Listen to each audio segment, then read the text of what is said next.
jump right into page 26, and we're going to talk about caster. This is how you're seeing this axle right now, minus the spider because it is disc brake, okay? Leading kingpin, so your kingpin's in front, okay? And that kingpin is 5 inches here in front of the center line of the tire, okay? So that's what gives it its steering ability, is the actual castering of it. Because it's 5 inches in front of the center line, you give it a slight 0 to a slight positive, which is tilted back, right? Positive caster actually helps it turn, okay? Anything beyond -2 degrees, in other words, the kingpin's forward, is starting to give you an issue known as shopping cart effect. Yeah. Okay, it'll become very unstable.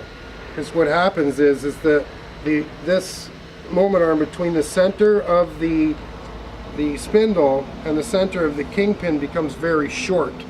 Okay, so as you start tilting it down, it actually drives the tires into the ground like this, which makes it do a shopping cart or a wandering effect. Okay, so caster is set at the factory in the suspension at ride height. Okay, that's why I was checking ride heights here. Ride height can affect your caster after it's been welded into the suspension. For every inch that you lose a degree. Okay, so for all intents and purposes, I think this is like a 16-inch ride height. I didn't get the spec sheet, I'm just by looking at it and by the measurement, it was 15.5. I'm going to say 16. Okay, so if I lose an inch in my ride height, okay, what happens is automatically that trailing arm comes up, the kingpin tilts forward. So when we get them to mount these things in at the factory, we say put some positive to it right at ride height. That way when it jounces and rebounds, it stays in the working condition, right?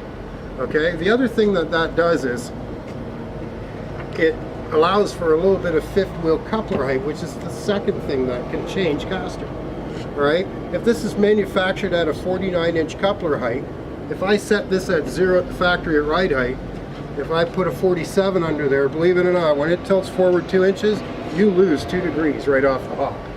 So, if this was set at 0 at ride height, if I lose an inch, I go -1. If I lose 2 inches up there, I go -3. I got an unstable condition. This is where you hear some guys with their tractors that have low profile tires on it, their coupler height's not as high. Let's say they're a 46 pulling a 49. You can see quite quickly that he can get in trouble. He doesn't like the trailer because it's a little more unstable. Also, it does what I call drag steering. It tilts everything forward. So traditionally that becomes unstable this way as well, right? You always want your hitch kind of level or slightly up to take the weight off the front end. So that's caster. The only other thing that can change that caster is tire diameters. Obviously, if you go to a smaller diameter, the trailing arm drops down, you'll go positive.